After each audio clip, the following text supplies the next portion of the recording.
right, we are live.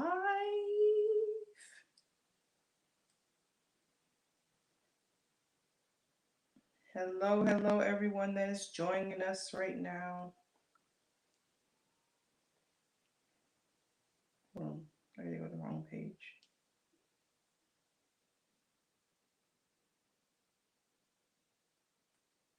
Okay, there we go. There we go.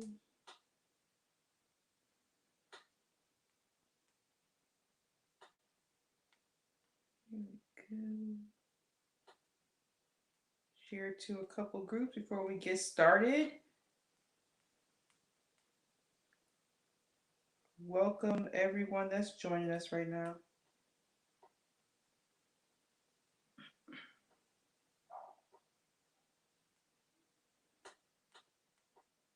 Mhm.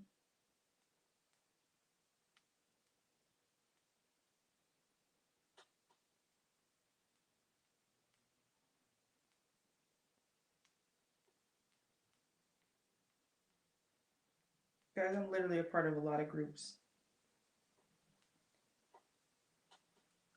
Happy Friday to everyone that's watching right now. I hope you guys are ready for this self-care prioritizing conversation that we're about to have.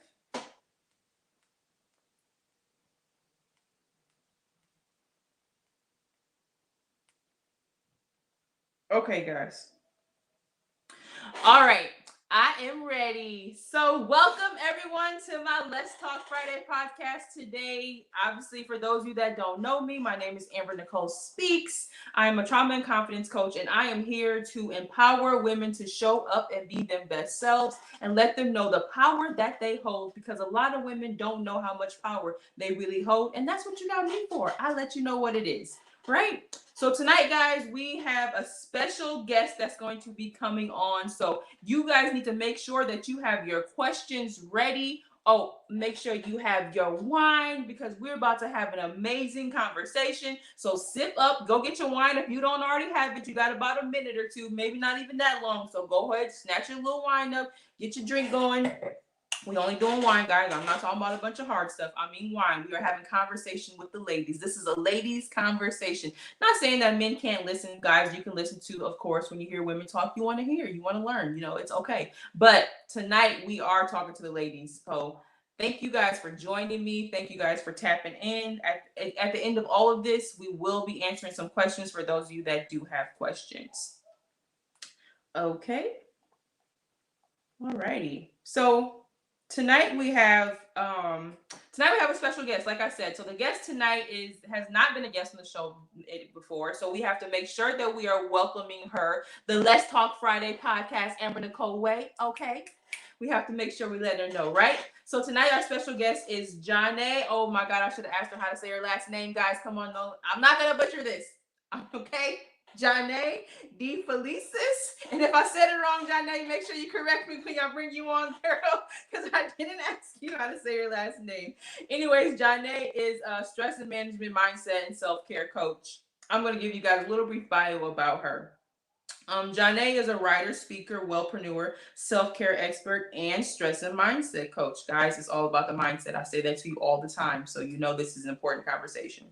She's also an influencer and content creator in the health, wellness, and beauty space. She helps busy women stress less, because we need to stress less, because some of us stress out a little bit too much. Right, ladies? Yes, we do.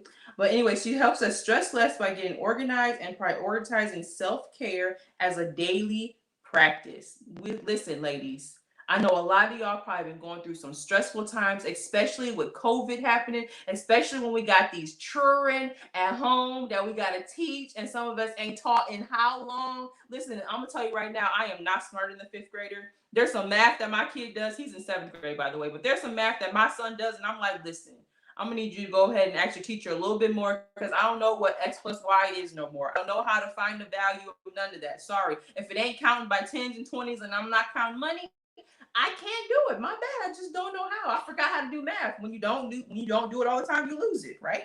That's pretty much where I got. I done lost and forgot how to do it. But anyway, so Johnae is gonna help us talk about how to stress less tonight, and self-care and prioritizing self-care, because ladies, we do not always take care of ourselves. And so she's going to teach us, and we're going to have a conversation tonight. Again, make sure you ask questions. This is the time to ask from an expert who knows what she's talking about. All right, so without further ado, I'm going to bring Miss Johnae onto the stage.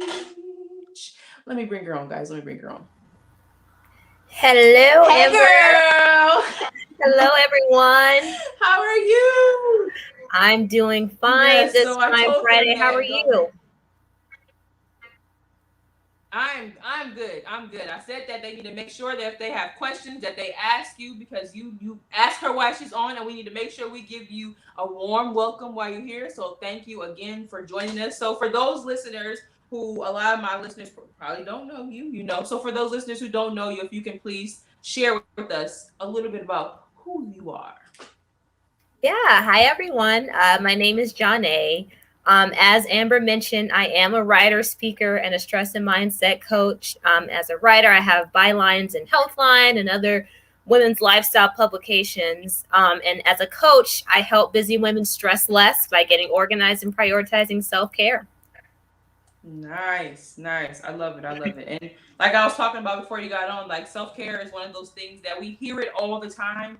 Self-care, take care of yourself, take care of yourself, take care of yourself. And but a lot of us don't know what that looks like. So is there like a thing or two that you can say what it looks like to take care of yourself? What does self-care look like? For sure. I'll just go ahead and get started with the whole spiel that I have. The Bible says to love your neighbor as you love yourself. Not more than yourself, as yourself, which means that you should at the least spend equal time tending to your personal needs as you spend on others' needs. And so my approach to self-care is that it should be a daily practice rather than an occasional indulgence. Self-care is more than just spa days or getting your nails done. There are even smaller acts of self-care that can make a huge impact on one's health and well-being. Things like getting a full 8 hours of sleep, eating healthy and nutritious meals, meditating in the mornings and or evenings, establishing healthy boundaries with the people around you. There's a lot that goes into self-care that I feel goes unnoticed by a lot of people. And because of that, self-care usually gets a bad rep in a sense that some people think that it's selfish. But in actuality, it's necessary if you truly want to show up as your best self every day. Correct. And you kind of spoke my language a little bit because you said meditating. So that is my thing. Like I make sure that when I wake up in the morning, I am praying and meditating, because it is so, like, I find that when I don't pray and meditate, my day is off. But when I pray and meditate, I feel so much better about like starting my day at like a peaceful state, like any chaos that comes my way, because a lot of times it does. I'm able to sit and just be like, you know what, I'm not going to let this get to me. I'm going to be calm, right?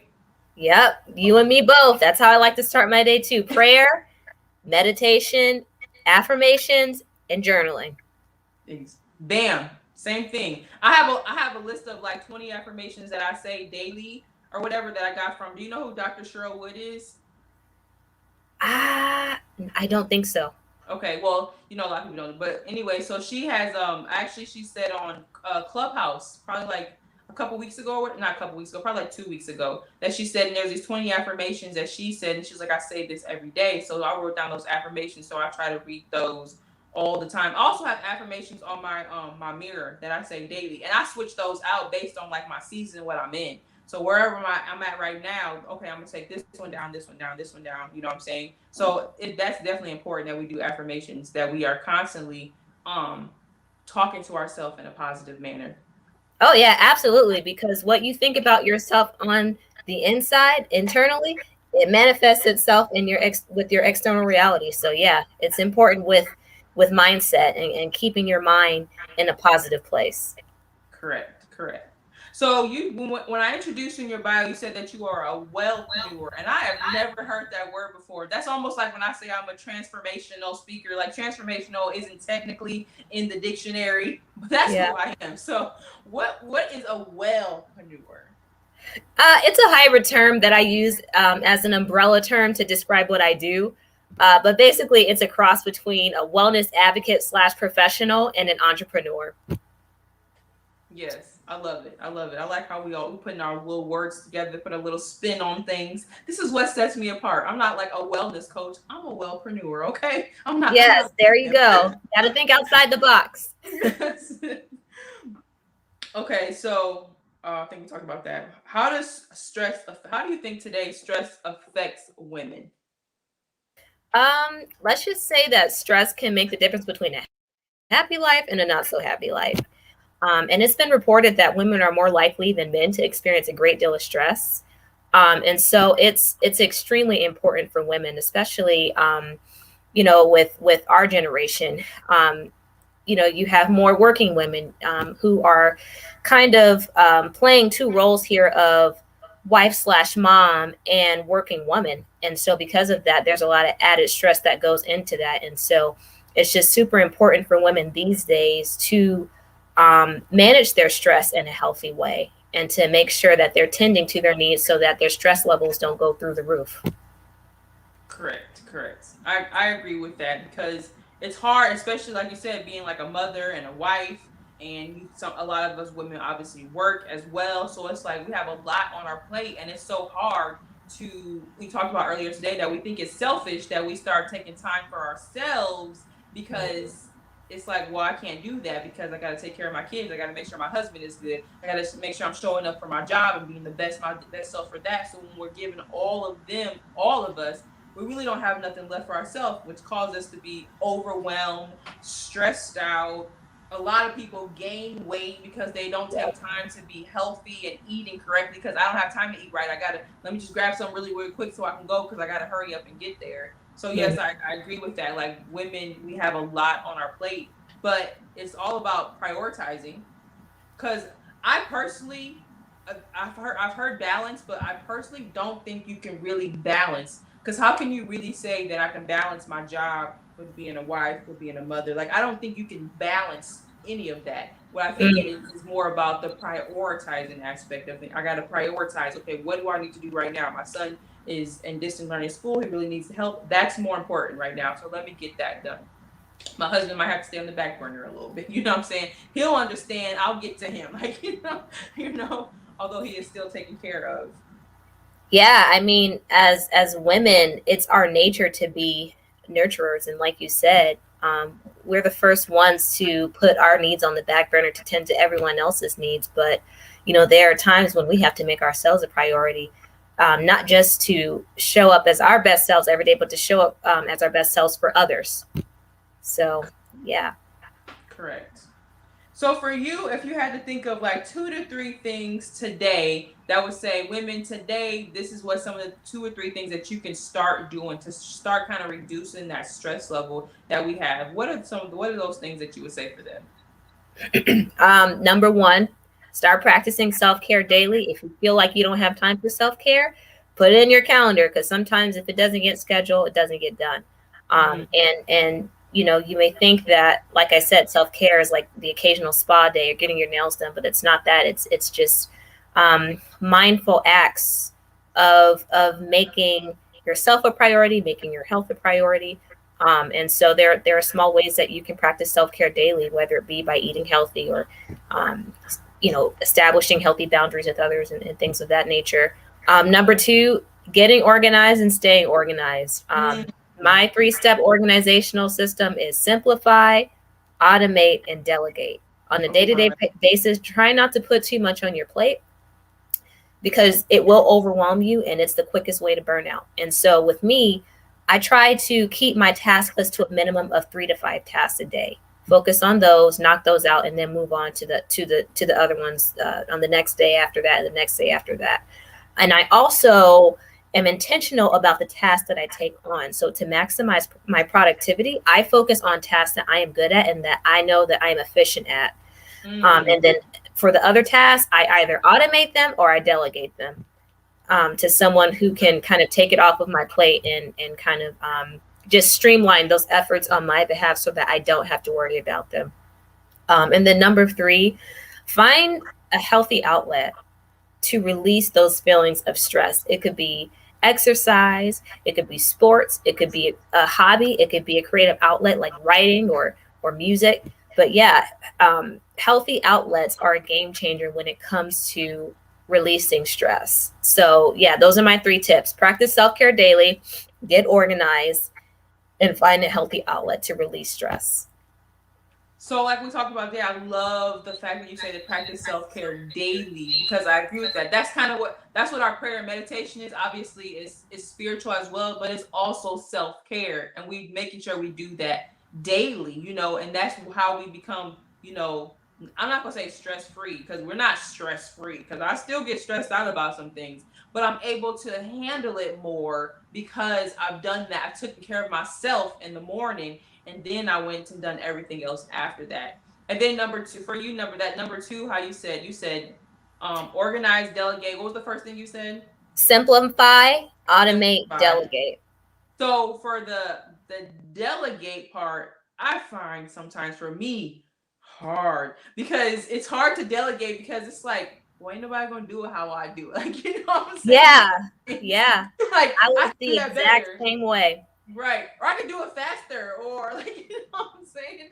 So, but then that leaves so much of on our plate, because that means that we're doing everything instead of delegating to someone else in the household. Maybe have an older kid or something that can do that, or like a husband who can do that, you know what I'm saying? Instead of saying, hey, can you do this for me? Can you, whatever it is, I'm just gonna say, wash the dishes, can you take out the trash? Can you clean the, instead of, I'm just going to do it because I wash the dishes better and I clean the kitchen better, and I'd rather me just do it instead of have to go behind you and kind of redo everything because you didn't do it properly. Like, you know what I'm saying? Yeah. But that's just simple stuff, you know what I'm saying? But still, that delegation part is difficult. But I love the fact that you said simplify. So when you talked about how you take the first like 3 to 5 things or whatever, like, I never even thought about that. I take those things that I know that I'm good at, because if you're really good at them, you can first off get them done faster, you know what I'm saying? Yep. Because you already know what you're doing. And a lot of times as people, we take a lot of time in trying to figure out something, or try to for me, I'm trying to figure it out. I'm watching YouTube channels and all this other stuff to try to learn it. And I'm spending so much time doing that the task is not even being done, instead of just getting the stuff done I know how to do first. So I would say I probably struggle in that area a little bit too. So it's okay, Amber. But the organized thing, I think I kind of got down though. I think I'm pretty organized for the most part. But a lot of people are not organized, i.e., my boyfriend Chris, he's not organized. So, so he's like all over the place. It's like, listen, I need you to, especially one of those things like the people that work from home, or if you're always on your laptop or something and you got freaking 50 of the screens open, you know what I'm saying, at the top of the screen. First off, that annoys me. Like, you can't look at all those at the same time. And I'm always telling him, like, you're cluttering your brain, because you click on one thing and then you start doing something like, oh no, then you click on there, then you click on there, it's like now you're all over the place. Now you took care of absolutely nothing, so you didn't simplify it for yourself.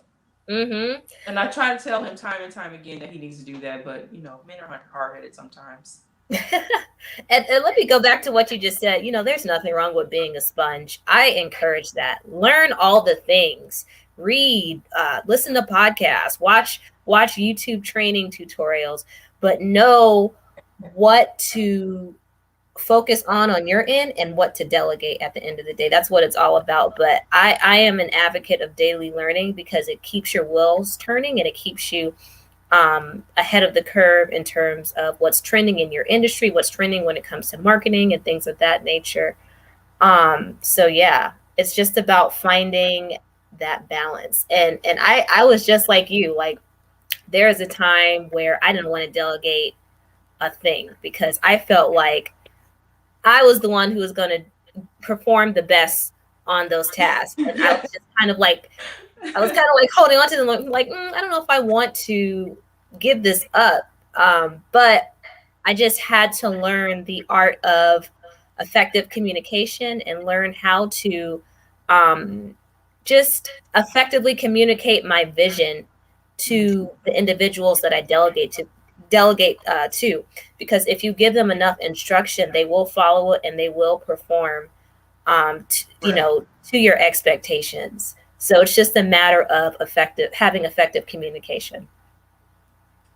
Oh yeah, I agree with that. I agree with that. That's just like when you work at a job, like when you have a trainer that's really good at teaching you, then you are able to perform very well in that job. Versus if you have someone that really don't do that good of a job, you find yourself always trying to learn, figure out how to do it on your own, or asking a lot of questions because that trainer wasn't effectively communicating with how the job needs to be done. And I've been in, Yes. so I know how it is. Nice. Okay. Yep. All right. And then my other question is, why is a negative or stressful mindset like such a struggle to overcome? Because like you're a mindset coach, so why do you think it's so hard for people to overcome like their negative thoughts, like the stress, the worry? I can't pay the bills. Like, why do you feel like it? Why do you think it's so hard for them to overcome that? Yeah. I mean, it's only as much as a struggle as you make it out to be, because it doesn't have to be that hard. It's just a matter of being mindful of those bad habits that contribute to stress and a negative mindset, and doing the work to eliminate those habits and replace them with healthier ones. What are you consuming that's getting you worked up in that way? That's keeping you in fear, that's keeping you stressed out, that's keeping you in emotional bondage. Like, what are you consuming in terms of media? What are you reading? What are you watching? What are you listening to? Who are you listening to? Mm-hmm. Um, some of the things that are out there, like the news, like all that stuff is garbage. The news, all they do is fearmonger. That's Yes. all they do. And so you have people who sit up and watch the news like 24/7, and I'm just like, what are you doing? you Yeah. know um so you what you think is based on what you consume, in a sense. And so that's one of um the major things that kind of contribute to a negative and stressful mindset. And so it's just something that I feel is necessary to eliminate in order to kind of replace that negativity with more positive thoughts. Correct. Correct. So what you said was the consuming is kind of what I call like my diet. So my diet is not just what I eat, it's also like what I consume. It's what I watch on social media. It's the Yeah. friends that I have.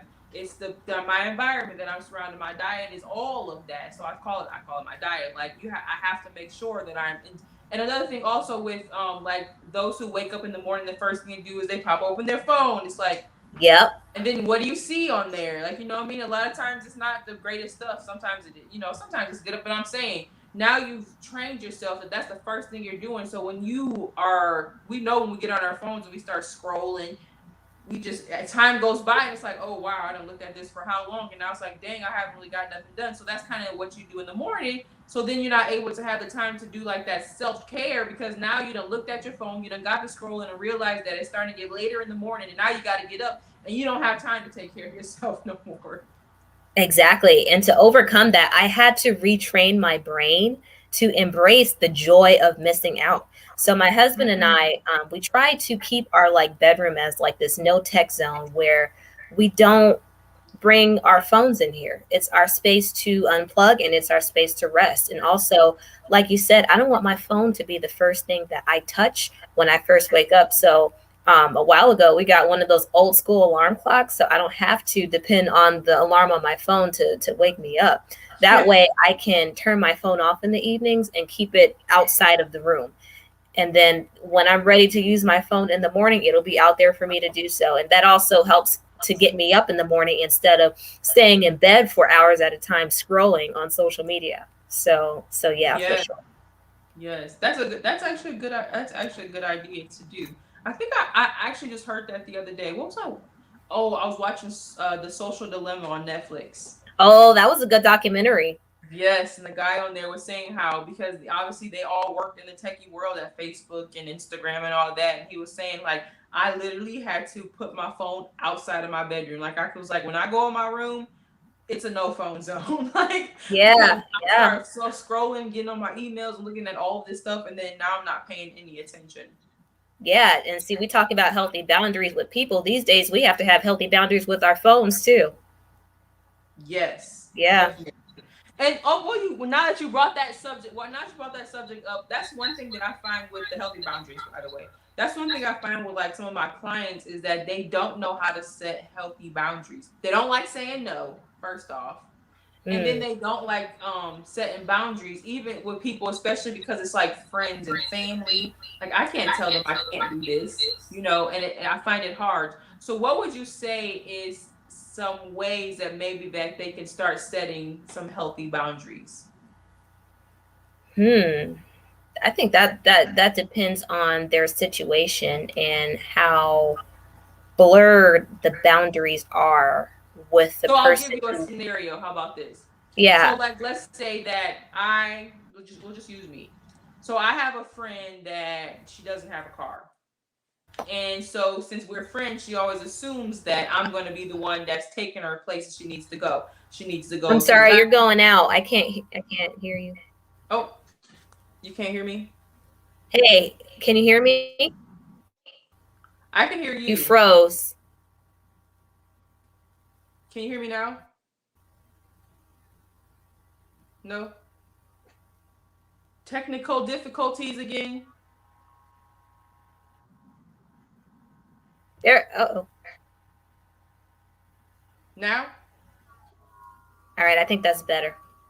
Yep. Can you hear me now? Yep. Okay, perfect. So, like I was saying, let's just say that my friend always assumes that I'm going to do everything for her because we're friends. So, if she needs to go to the grocery store, she thinks I'm supposed to take her. Since I work from home, she thinks that I'm capable of like taking her to her doctor's appointments and all of those things because I'm her friend and I have the car. How would I be able to tell my friend, like, listen, I understand we're friends, but that doesn't mean I'm responsible, kind of thing, to take you everywhere without like hurting her feelings, I guess. And I guess I can't really control her feelings. Yeah. I mean, I'm no therapist, but that kind of sounds like a borderline codependent relationship. Mm. So in the beginning, I'm not blatant about it. I try to give people a chance to kind of like get the hint. And so through Mm-hmm. my actions, I'll kind of like back off a little and see if they're receptive of that. And if so, then actions are good enough. But if there's continuously a pattern of violating boundaries and no change, then I speak up. Mm-hmm. And I just kind of express how the violation of the boundaries make me feel, which oftentimes is uncomfortable. And usually, once it gets to that point, then the hard lines are drawn in the sand. Yes. But if after that point, if after that point, if they're still, falling into the same patterns, you might have to take more extreme measures to ensure that your boundaries are respected. Um, and sometimes figuring out what that is requires sitting down and talking with a licensed therapist. Yes. Yes. Because it's hard, especially as a nice person. It's hard to say no. You know what I mean? It's hard to tell my friend, no, I can't do that. Or it's hard to tell family members. It could be your mom. Like, listen, mom, I love you to death, but I don't want to have to. There's some things that I just have to say no to. And that doesn't mean I'm mean and I'm a bad person. It just means that I have to worry about taking care of myself. And if I'm exhausted, I can't help you. I'm sorry. And Yeah. it is difficult. I find that so often with my clients that they don't like saying no. And I've been there. I've been there where it's like I don't want to tell no one no. I want to always be the yes person because I want to be liked. And if I say no, they're not gonna like me very much anymore. But if they really genuinely are your friends and they're supposed to be there for you, then they'll still like you after you tell them no. They might Exactly. feel they might not like that you're saying that, but they're still gonna be there. Yeah. And I remember when I was still in my people pleasing days and I was still trying to figure out the art of boundaries. And, um, someone who I was close to at the time had challenged me to just say no for no reason Mm-hmm. because you kind of have to practice saying no in order to condition your brain to get comfortable with it and to get used to it. And so there were little things in the beginning that I would just start saying no to, even though I I, I was capable of doing what was asked of me. I Mm-hmm. just said no to kind of just condition my brain to get used to saying no and be comfortable with it. Correct. And that's kind of what you talked about earlier a little bit ago when you were saying how it's like you have to create the habit basically. Like because Exactly. you've gotten used to always being this way and now you have to recreate other things, and that's what people have hard time. They have a hard time recreating the narrative of what they've already built. But that's a part of growth. You have to Yep. start recreating. If you want to be able to take care of yourself, you have to recreate. You have to start doing things different. You have to start saying no when you're not used to saying no. Stop making yourself so ready available to everyone that you've always been available to because they need you or you like the fact to feel needed. Like that's also a whole nother something else. Like Yeah. the needing feeling. But I'm saying that so you have to create that.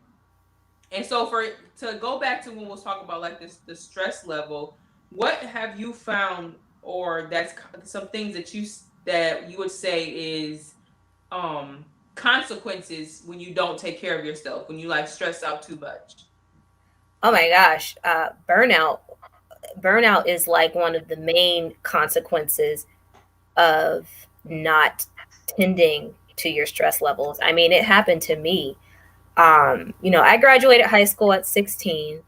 And then I went straight into college and I completed the 4-year program consecutively. And while completing the program, I worked a part-time job and I also completed like a total of 5 to 6 internships. And then right before I graduated from college, I was offered a full-time job in the corporate space. So during that span of time, it was kind of just a season of go, go, go, and no stopping. And also, I was commuting like 4 hours a day. I worked and I went to school in downtown Los Angeles area, and anyone who knows LA traffic, it's a doozy.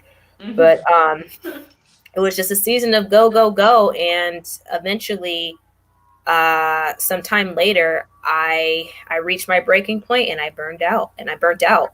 And burnout for creative is like one of the worst situations possible because number one, it stops you from producing your best work, and then number two, it kind of stops you from showing up as your best self every day, not just in your personal life but also in your professional life. And so through that I learned the hard way the importance of um, managing the balance between work and life, although it may not be perfect.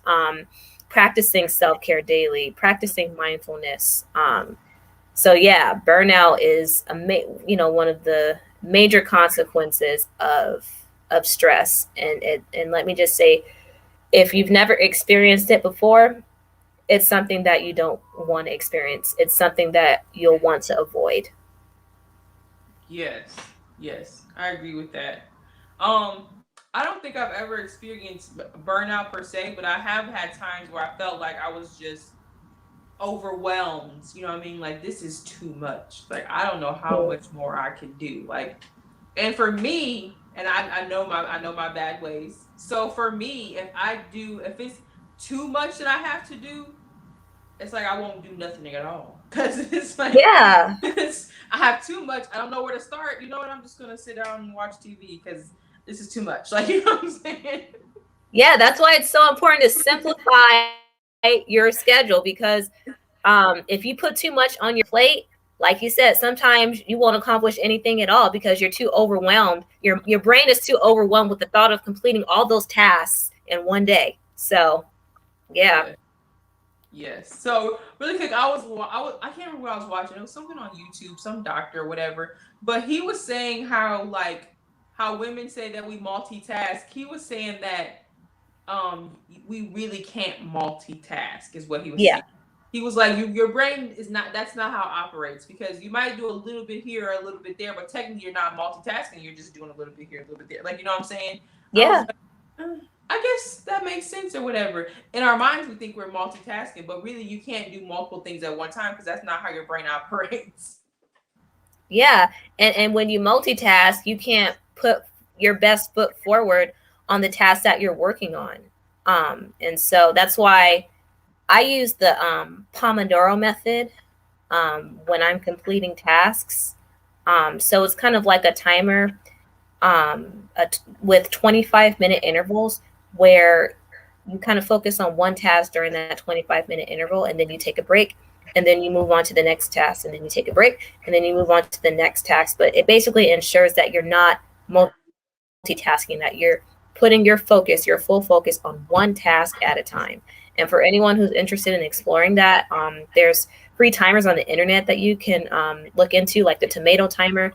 I highly recommend the Pomodoro technique when just completing your tasks, because when you're unplugging, it'll help you, breeze through them more easily.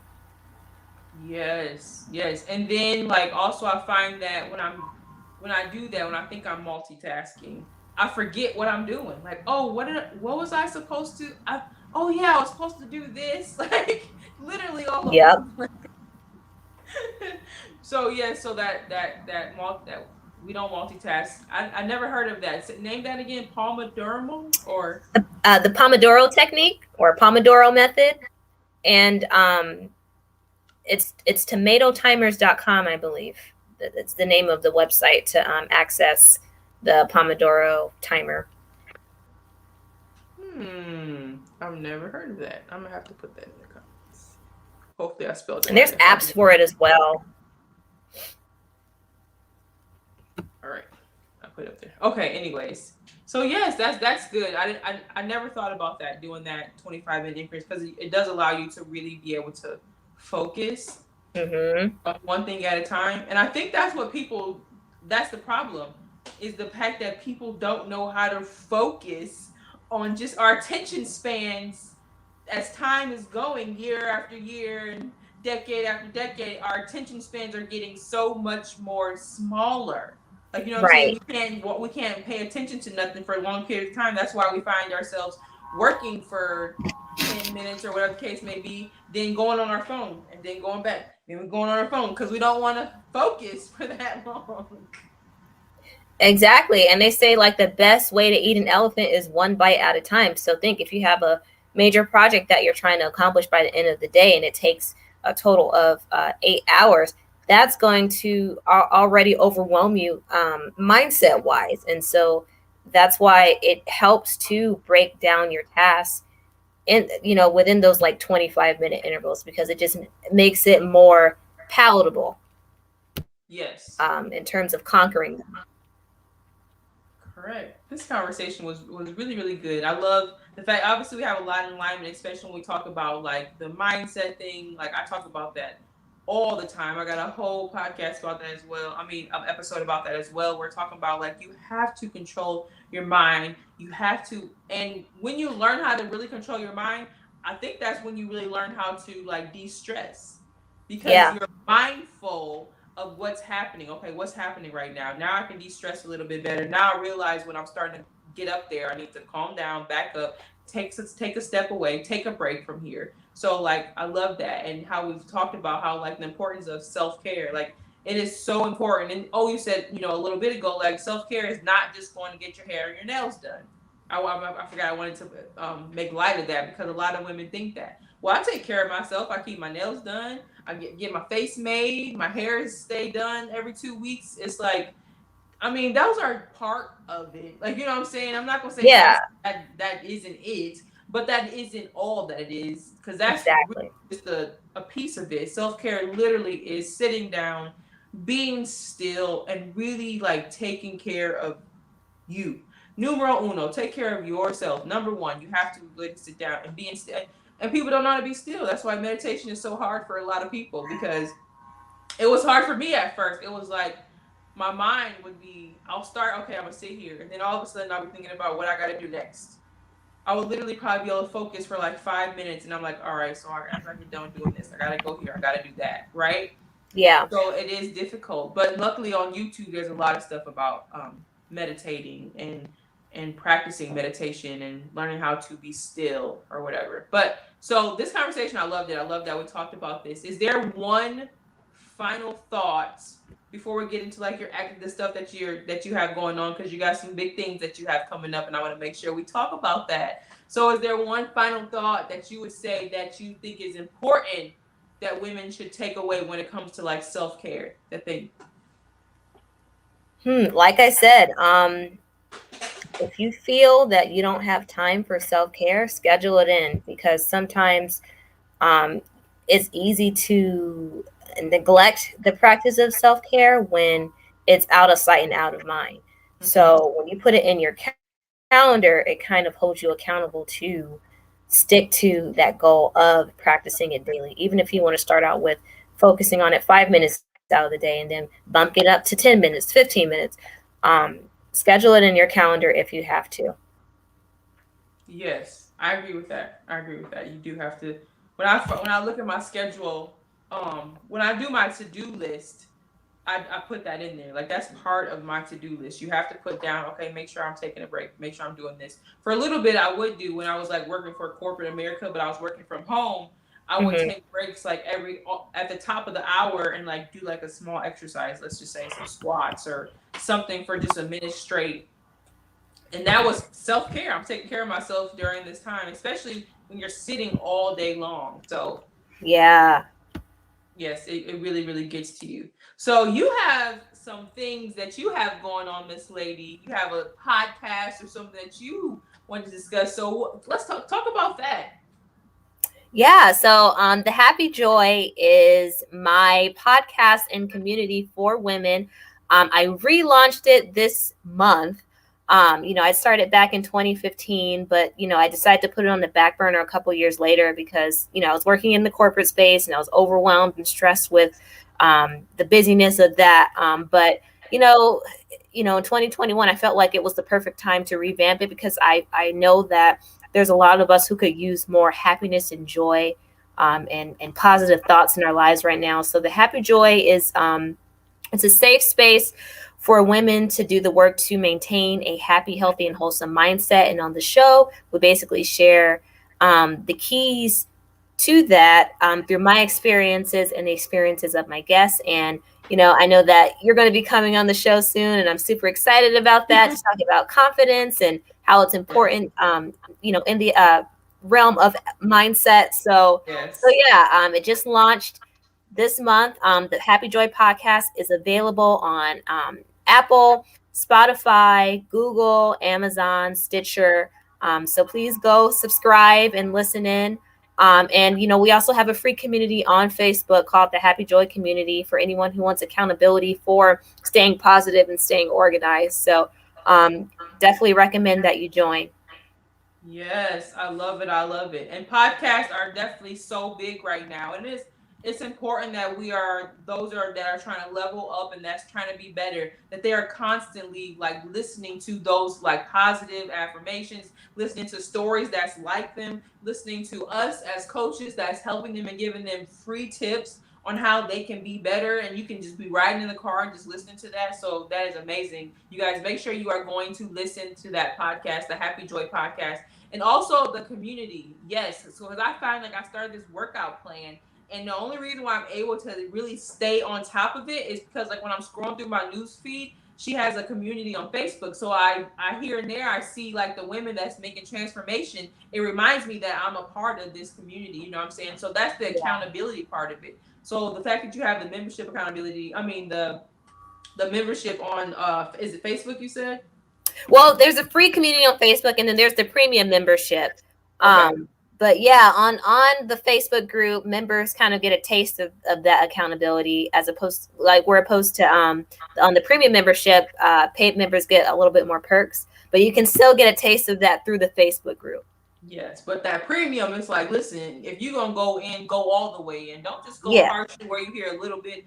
Just go all the way in and start taking care of yourself. It's you have to. I said, women who invest in themselves go further. That's my saying. Women who invest in themselves go further. Invest in yourselves. Pay for those premium memberships so that you can really get out of it what you need to get out of it. So that is very, very important. And like she said, I'm going to be a part of the Happy Joy podcast. So that episode is coming up soon. You guys will be able to hear that. So be on the lookout for that. So I really enjoyed this conversation. I'm so glad we were able to sit and talk about self-care, prioritizing ourselves as women. Like I said, I had my wine as you were talking. So, I was taking care of myself right now as we were having this conversation. Love it. I thank you, and I really appreciate this. And if it doesn't look like if anybody have any questions, we'll give you a couple seconds. If you don't have any questions, you can guys hit her up. Oh, that's what I want to ask. How can they find you? Oh, how can they find me? So Instagram, Twitter, and Facebook, it's just Johnae. And for more details about the Happy Joy, you can just visit thehappyjoy.com. Yes, and as you guys can see, Johnae is spelled right there, so you know how to spell it. You can't say that you didn't know how. So just Johnae, you guys go follow her. She has some really good stuff. I follow her and I see her stuff. She has some really great information, and her page looks happy. So exactly what she's talking about. She exudes happiness. So thank you guys for watching. For those of you that need help, also, like she said, go follow her. And those are looking for extra coaching as well. My website is on there, www.ambernicolespeaks, for you to be able to get in contact with me for any confidence coaching that you may need. I appreciate each and every one of you guys. Thank you guys for listening, and you enjoy the rest of your night. Again, I'm Amber Nicole, and we're out.